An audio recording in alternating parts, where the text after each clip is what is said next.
We have some social media questions for you. FB Ked via Twitter asks, where does PTSD occur more, in public places or private? Wow. Well, I Pretty think good question. public. You don't see it on the street much, do you? I don't think so, but it's probably there a lot more than you realize. And obviously, there are a lot more triggers when you're in public. There's a lot more sensory overload, or it's different things that could set it off.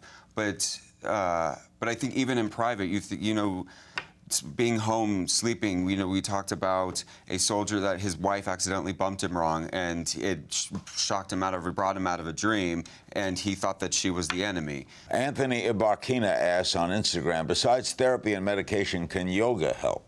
Any outlet, I think every individual is different. It's the same reason why the government and the VAs are having such a hard time right now treating PTSD, because it's with like any sort of mental disorder with any human. Jay Bird Bentley tweets, do gun enthusiasts walking around with guns strapped to their backs realize the nonverbal impact of those suffering with PTSD?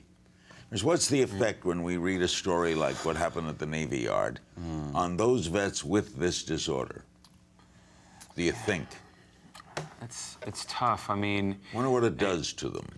Well, I know both sides of it, though. I know veterans in states where the gun laws are a little more lax that like to have their weapon on their hip. They're trained with that weapon. You wouldn't want someone with traumatic stress disorder walking around with a gun, would you? That's not true. I've sat with, I consider them my friends. Absolutely. And I know them as friends, as family, and they do.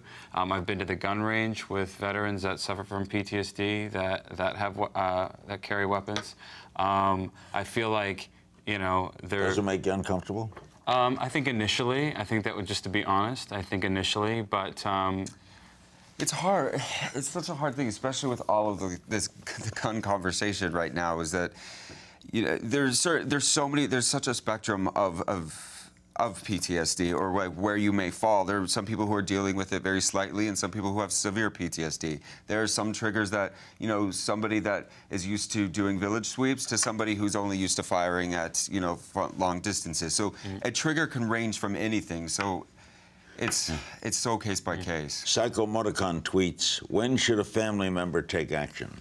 I think that the first thing you can do, and something that we all can do, starts with compassion. It's listening. That's the biggest thing. Like, none of us had any sort of background in psychology or anything. We were just three guys who went out on the road 2.5 years ago to try to research and authenticate the screenplay that I wrote. And by listening, you know, we all made an agreement, no matter your political background, no matter your religion, if you're anti-war, pro-war, whatever, we would just sit there and listen. And I think that has got us as far as why we're sitting in front of you today, is that was the key to it. And when you listen without prejudice, you'd be amazed. I mean, you know, we have countless stories where a mother will call us and say, thank you, today's the first day I feel like I'm getting my son back.